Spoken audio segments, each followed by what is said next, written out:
Hi, welcome to Asbury Hall Golf Club. Today we're going to show you how to create good wrist positions through the impact area. Welcome to Me and My Golf TV.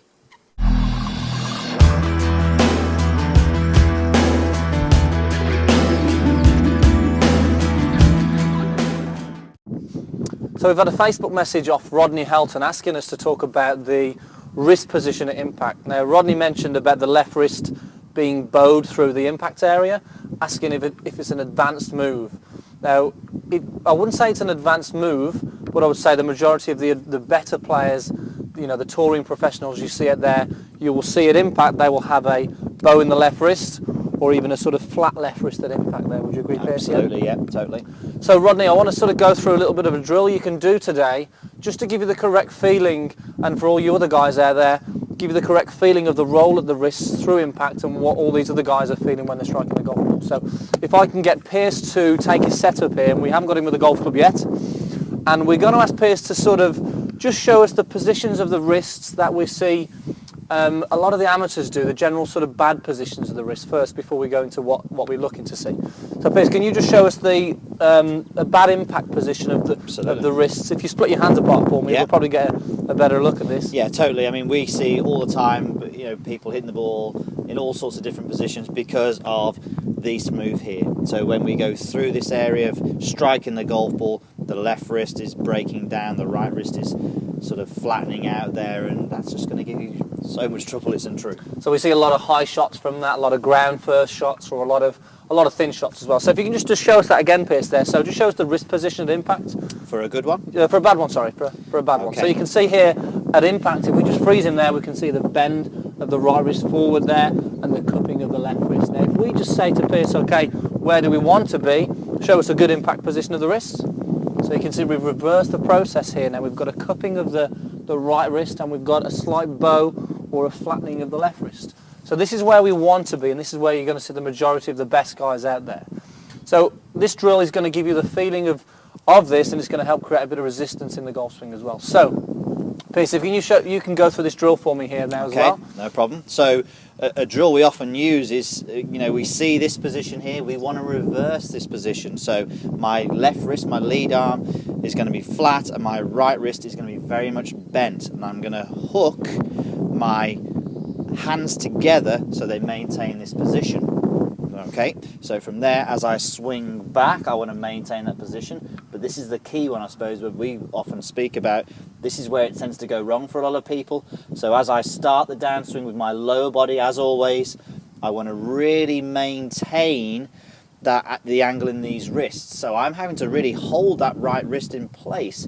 If I scoop, I'm going to let go of everything. So I want to hold this left side back by keeping the right wrist bent. I can feel my left arm pressing into my chest, which is fantastic position to be in. A lot of people, when they scoop, they sort of go through these positions here. So I mean, if you just demonstrate that again, we'll talk you through that as well, Rodney, there. So what you'll find here is as Pierce starts the downswing here, some great things happening here. As he mentioned, pulling with the lower body, if you can hold it there for me, we can still see here that the wrists are still in the same place. The right elbow is nice close to the side, and the left arm is getting against the chest here. So not only is it going to be good for the wrist position, it's really going to help the sequence and sort of the downswing that we see so many people get wrong, the left arm against the chest and not sort of racing out in front of you like we see a lot of people there. So we continue down to impact. We can see here, great movement with the lower body, maintaining the position of this all the time. This is going to feel different if you tend to scoop.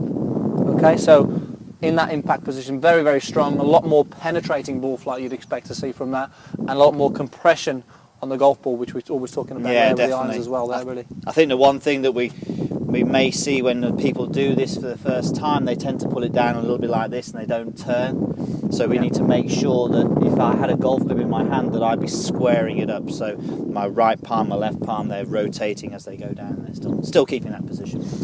So you're going to find it easy without the golf club, okay, when we're just talking about the wrists, obviously, but this is, obviously we want to get the golf club in the hands now. We want to make sure you can stroke the ball pretty straight. So if I grab the golf club in here, give it to Pierce there. So if I can just say to you, Pierce, now I want exactly the same feeling. Once you've had a couple of goes at that and get the right feeling, we're gonna get you to do it with the golf club. So just address the ball for me there, Pierce, actually. Okay. Now the key thing about this, guys, if you tend to scoop or get in this pull wrist position, it can be something due to the backswing. You can maybe have a slight swing thought in the backswing with an open face, which we usually see, but we've taken that aside for today and just giving you the feeling of the wrist. So if you do a normal backswing now for us, Pierce. Now what we want you to do from this, guys, is swing down to impact. We want you to see if you can maintain that left wrist position bowed or flat. The right wrist position is going to be bent, but really key, I want you to square the club face when you hit that golf ball, or sorry, when you get to that golf ball. So if we go slow, Pierce, from here. So as you can see here, we're starting. Again, the position of the arms is great, being pulled down by the body. If you go to impact, what we'll see now, guys, is this great right wrist position, left wrist position, and most importantly, club face is square. A lot of you guys are going to probably get the club face slightly open. Now, the reason we want you to do it slow is you're going to have quite difficulty of doing this. So the slower you go, the better it's going to be. If you can't do it slow, then you've got no chance of doing it fast. So let's just do that one more time. Yeah, I think you from what you've said there, Andy, a lot of people when they first work hard at getting that position, they come in like this. And they get the great lead with the hands and do everything correct, but then obviously the club face is in a really bad position. So we have to square that face up, paramount. So again, really slow, making sure you're leading with the body, the arms are being pulled down, wrist positions are maintained, and club face is square.